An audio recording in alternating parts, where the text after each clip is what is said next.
John Foreman conoce bien la mentalidad del ejército ruso, ya que pasó años en la sala con sus principales comandantes como agregado de defensa del Reino Unido. Entre 2019 y 2022 en Moscú, y antes en Kiev, Foreman presenció cómo ambos bandos se preparaban para la guerra. Ahora, en una nueva entrevista con The Economist, él explica por qué Rusia nunca iba a lograr el tipo de victoria rápida y abrumadora que muchos esperaban. Foreman se sentó frente al ministro de Defensa ruso, Sergei Shoigu, y al jefe del Estado Mayor de las Fuerzas Armadas de Rusia, Valery Gerasimov, y les instó a reconsiderar su decisión, explicando: cada vez había más pruebas de una invasión rusa, así que fue el último intento desesperado para disuadirlos.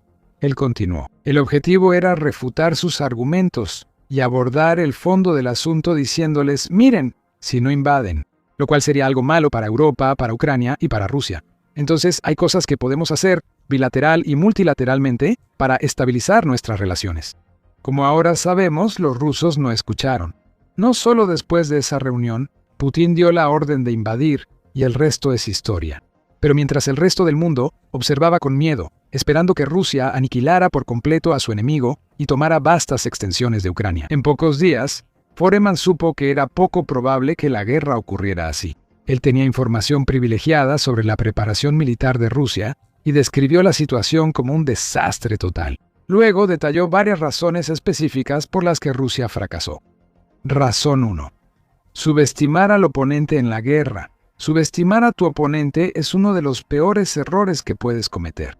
Aunque una fuerza mayor enfrente a una más pequeña, el ejército más grande debe mostrar respeto a su oponente. Tienen que tomarse el conflicto en serio, nunca asumir que el enemigo simplemente se rendirá y se someterá. Hemos visto en innumerables ocasiones a lo largo de la historia casos en los que batallas e incluso guerras enteras fueron ganadas por bandos que parecían más débiles que sus oponentes. Porque la guerra no se trata solo de números. No es cuestión de que el bando con más soldados y tanques gane por defecto. Es infinitamente más complejo que eso, con una vasta red de variables que entran en juego para influir en el resultado final. A pesar de todo esto, Rusia, y de hecho muchos otros países en el mundo, cayeron en la trampa de subestimar a Ucrania. Miró su destacada historia militar y su estatus como una de las principales superpotencias mundiales. Luego miró a Ucrania, un país más pobre, débil y mucho más pequeño. Rusia es unas 28 veces más grande. No veía a Ucrania como una gran amenaza, ni creía que Kiev pudiera montar las defensas necesarias para evitar que Rusia lograra sus objetivos. Nunca imaginó ni previó cómo el ejército ucraniano, así como la población ucraniana en general, se levantarían y defenderían su tierra. Con niveles inigualables de determinación, desafío y rechazo al dominio ruso, muchos observadores en todo el mundo sentían lo mismo. Y aunque muchos esperaban que la guerra fuera más sangrienta y duradera que lo que pensaban los funcionarios del Kremlin, el consenso general en ese momento era que Rusia inevitablemente prevalecería, porque Ucrania simplemente no estaba equipada para enfrentarse a la amenaza rusa. Al subestimar a Ucrania, Rusia también subestimó a sus aliados. Cuando comenzó la guerra, Putin advirtió: cualquier país que interfiriera enfrentaría consecuencias que nunca han visto. Quizá él pensó que esto sería suficiente para disuadir a las naciones occidentales de ayudar a Ucrania, pero no lo fue. En cambio, el mundo occidental y también países de otras regiones se unieron en apoyo a Ucrania, proporcionando enormes cantidades de ayuda financiera, humanitaria y militar para ayudar al país a defenderse y contraatacar a su agresor. Ucrania resultó ser un hueso mucho más duro de roer de lo que Putin o cualquier otro funcionario ruso había anticipado. Razón 2. Sobreestimarse a sí mismo. Rusia no solo cometió el error de subestimar a Ucrania, sino que agravó su error al sobreestimar sus propias capacidades. No hay duda de que Rusia es una fuerza militar enorme. Constantemente se ubica entre las 3 principales potencias militares del mundo, detrás de Estados Unidos, pero junto a China o incluso por delante de ella. A lo largo de la historia, ha sido temida por su enorme ejército de tanques, vehículos blindados, vastas reservas de artillería, suministro interminable de tropas y poderosas fuerzas navales y aéreas. Rusia también presume de tener el arsenal nuclear más grande, con cerca de 5.500 ojivas en total, lo cual es un poco más que Estados Unidos y mucho más que todas las demás potencias nucleares juntas. Es una nación con la que ningún país querría entrar en guerra, ya que es capaz de causar enormes daños y provocar una pérdida catastrófica de vidas. Eso ha quedado claro a lo largo del conflicto en Ucrania hasta ahora, con decenas de miles de civiles ucranianos masacrados junto con innumerables soldados. Con un número estimado de bajas totales de más de 400.000 personas, no es que Rusia sea fuerte y esté bien abastecida que sea invencible o infalible. Incluso Estados Unidos, que es una potencia militar mucho mayor que Rusia y lidera en casi todos los aspectos militares imaginables, no es una fuerza imparable ni invulnerable, ningún ejército lo es. Todos tienen sus debilidades, todos pueden ser sorprendidos y golpeados duramente por un oponente bien organizado y estratégico. Pero Rusia no parecía sentir lo mismo. Como señala Foreman, ¿subestimaron a los ucranianos? Sí. ¿Se sobreestimaron a sí mismos? Sí. Rusia entró en esta guerra de muchas maneras pensando que ya había ganado, creyendo que tenía tantas ventajas en mano de obra, equipo y otras áreas que simplemente no podía y no sería derrotada. Lo que nos lleva directamente a la tercera razón de Foreman. Cegados por la arrogancia y el fanatismo. Una de las razones detrás de la sobreestimación de sus propias habilidades por parte de Rusia fue, sencillamente, la arrogancia. Desde la disolución de la Unión Soviética, Rusia ha tenido dificultades para aceptar que muchos de los países y repúblicas que antes gobernaba ahora son independientes. Rusia sigue viéndose a sí misma como el líder de facto de la región, extendiendo sus tentáculos de influencia en varias exrepúblicas soviéticas, desde Bielorrusia hasta Kazajistán, Kirguistán y Tayikistán. Putin lamentó profundamente el colapso de la Unión y lo expresó a su pueblo en un discurso en 2005. Ante todo, vale la pena reconocer que la desaparición de la Unión Soviética fue la mayor catástrofe geopolítica del siglo. Para el pueblo ruso fue una verdadera tragedia. Decenas de millones de compatriotas y conciudadanos quedaron fuera de las fronteras rusas. Numerosos expertos han sugerido desde entonces que uno de los objetivos finales del presidente ruso es reconstruir la Unión Soviética. En cierto nivel, Ucrania es una de las piezas más vitales de ese rompecabezas. Durante años, Putin sostiene que Ucrania puede tener nombre e himno, pero debe seguir siendo parte de Rusia. Foreman señala que él y otros altos funcionarios rusos han visto históricamente a Ucrania y su gente como más débiles e inferiores que los rusos. Ellos son Malarosía, pequeños rusos entre comillas. Nosotros somos el gran pueblo ruso, ellos el pequeño y somos herederos de Yukov. Solo son, entre comillas, campesinos corruptos e ineficientes que no pueden gobernar su país. Así que no solo Rusia entró en la guerra con un fuerte sentido de arrogancia y derecho, sino que también había fuertes sentimientos de xenofobia y chauvinismo detrás de muchas de las grandes decisiones tomadas por Putin y sus generales. En muchos sentidos, como señala Foreman, el país estaba cegado por estos sentimientos. Los lentes del prejuicio y la arrogancia le impedían acercarse al camino, de una manera más racional y sensata. Razón 4. Expectativas falsas. La arrogancia de Rusia y su total incomprensión de quiénes eran los ucranianos y cómo era la vida en su país también llevó a expectativas que estaban completamente fuera de lugar. De hecho, cuando comenzó la guerra, pronto surgieron informes de que Putin y otros funcionarios del Kremlin pensaban que todo terminaría en cuestión de días. A algunos soldados rusos se les ordenó empacar uniformes de desfile para marchar triunfalmente por Kiev. Esto incluso fue señalado por una de las propias figuras militares de Rusia, Vladimir Churkin, exjefe de las fuerzas terrestres rusas. En una entrevista reciente, Churkin comentó: "Todos decían el 24 de febrero que la guerra acabaría en 3 días. Acabaremos con todos de inmediato".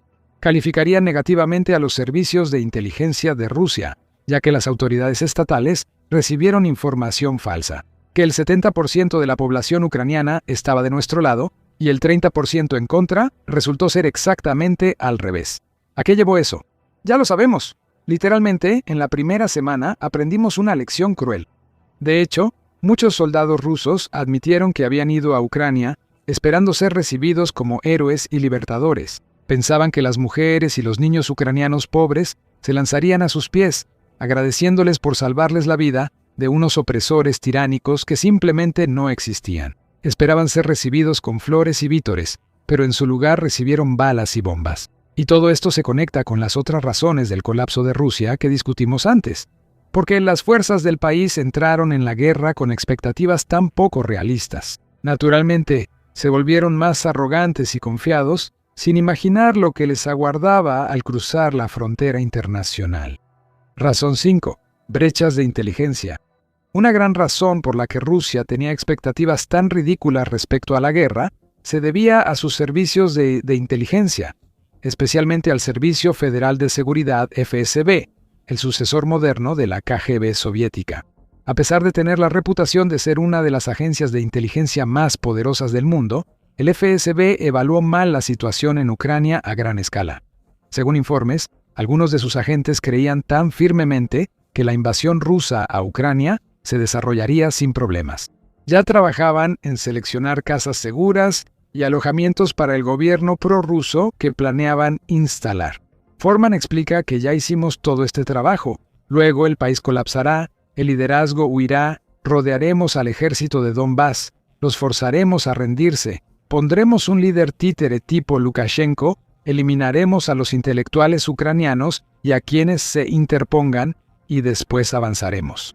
Los funcionarios de inteligencia rusos pensaban 10 pasos adelante y creían que su plan era perfecto, listo para una operación impecable. Solo era cuestión de tiempo para que la pequeña Rusia se reuniera con su hermano mayor. Aunque algunos agentes del FSB tenían dudas sobre la operación, Foreman indica que la información negativa no se transmitía hacia arriba en la cadena de mando. Hubo problemas en la preparación de inteligencia, especialmente porque los servicios de inteligencia transmitían la información que Putin quería escuchar. En otras palabras, el FSB no quería decirle a Putin que existía la posibilidad de que todo esto saliera mal. No querían sugerir que quizá los ucranianos no estarían todos bailando y celebrando en las calles cuando llegaran sus supuestos libertadores. En cambio, le dijeron al hombre en la cima de la cadena exactamente lo que quería escuchar, lo cual es probablemente una de las razones principales por las que Putin siguió adelante y autorizó la invasión. Probablemente lo habría hecho de todos modos, sin importar la información que recibiera, pero pudo mostrar más moderación o tomarse más tiempo para planear su operación militar especial. Si le hubieran dado todos los hechos necesarios, razón 6. Mala ejecución. Incluso con todos los problemas mencionados anteriormente, Rusia aún podría haber disfrutado de una victoria rápida y completa en Ucrania si hubiera entrado al país con un plan táctico inteligente y lo hubiera ejecutado bien. Pero eso tampoco sucedió. Una invasión a gran escala de esta magnitud exige una preparación sin igual y una ejecución impecable. Incluso el más mínimo error o descuido puede causar problemas, y Rusia cometió más de unos cuantos errores al preparar sus fuerzas y lanzar el ataque inicial. Como explica Foreman, pensé también en la ejecución, el hecho de que tuvieran 4 ofensivas paralelas hacia Ucrania al mismo tiempo, sin un comandante general, sin logística, sin ensayos, como dije. Cuando mis colegas estuvieron en la frontera en invierno de 2022, los soldados rusos solo estaban sentados, bebiendo, contagiándose de COVID y sin hacer nada. Foreman continuó diciendo que, de repente, a esas mismas tropas rusas, muchas de las cuales estaban enfermas y casi todas sin preparación para lo que les esperaba, se les ordenó invadir. Y en los días que siguieron, su falta de organización quedó a la vista de todos, como se señaló en un informe oficial de 2022 del Consejo Europeo de Relaciones Exteriores. Los rusos abandonaron muchos vehículos y otros equipos debido a la falta de suministros en los primeros días de la invasión, entregando efectivamente tanques costosos y vehículos blindados a Ucrania. Debido a la mala gestión de recursos por parte de Rusia, muchas unidades tampoco pudieron llegar a sus destinos por falta de combustible u otros suministros. Y las fuerzas ucranianas también hicieron su parte para interrumpir la logística rusa, donde y como pudieron. En teoría, al concentrar a tantas de sus tropas en el este de Ucrania, Rusia redujo la longitud de las líneas del frente y acortó sus líneas de suministro entre Rusia y regiones ocupadas como Lugansk y Donetsk. Pero esto también le dio a Ucrania un objetivo más pequeño al cual apuntar, lo que facilitó aún más a las fuerzas de Kiev identificar y eliminar esas líneas de suministro tan importantes, así como depósitos de municiones y otras piezas clave de infraestructura. Razón 7. Incompetencia general. Resumiendo su evaluación sobre la preparación de Rusia en febrero de 2022, Foreman señaló numerosos ejemplos de la incompetencia general del país. Señaló que los mapas y planes ya estaban desactualizados al recibir la orden de invadir y añadió: "Creo que es un fracaso catastrófico del Estado ruso. Es un símbolo de cómo instituciones rusas como el Ejército y el Ministerio de Defensa están consumidas por corrupción e incompetencia". De hecho, la forma en que ha resultado la guerra ha servido como una enorme acusación contra esas mismas instituciones. Mientras que el ejército ruso alguna vez tuvo una reputación imponente e intimidante, famoso en todo el mundo por su fuerza y solidez casi inigualables, su desempeño en Ucrania ha representado una enorme decepción. Sí, las fuerzas rusas continúan ganando pequeñas franjas de terreno en Ucrania hoy en día, pero lo hacen a paso de tortuga y han sufrido pérdidas extraordinarias por los retornos más pequeños. Un informe reciente del Ministerio de Defensa del Reino Unido lo revela. Rusia probablemente ha sufrido cerca de 1.140.000 bajas entre muertos y heridos, desde que invadió Ucrania en 2022, incluyendo unas 353.000 en el conflicto hasta ahora. En 2025, expertos y analistas de inteligencia de código abierto también han confirmado pérdidas colosales de equipo militar ruso, con decenas de miles de tanques, blindados, radares, sistemas de defensa aérea, artillería y otros recursos destruidos por misiles, drones y armas ucranianas. Rusia también se ha visto aislada en el escenario mundial, con sus bancos y empresas desconectados del comercio internacional, su gente impedida de entrar a varios países y sus relaciones y reputación fracturadas por generaciones venideras. Su economía cae rápidamente en un caos creciente, con ventas de petróleo desplomadas y exportaciones en mínimos históricos, y un grupo cada vez menor de partes interesadas en hacer cualquier tipo de negocio con Moscú. Con cada día que pasa, Rusia paga un precio más alto por la imprudencia, arrogancia e incompetencia de sus líderes. Todo esto se habría evitado si esos líderes hubieran escuchado a la razón. Durante esa reunión con John Foreman y otros funcionarios militares británicos en 2022, antes de que todo comenzara. Ahora, puedes aprender más sobre cómo uno de los propios generales de Rusia, el ya mencionado Vladimir Churkin, rompió filas y criticó la incompetencia del Kremlin. En este video se analizan sus declaraciones más impactantes. Para un análisis sobre el derroche en la guerra de Ucrania, mira este video que compara las grandes pérdidas de Rusia con sus escasas ganancias en el terreno. Para más noticias militares, análisis y desgloses, suscríbete a nuestro canal hoy.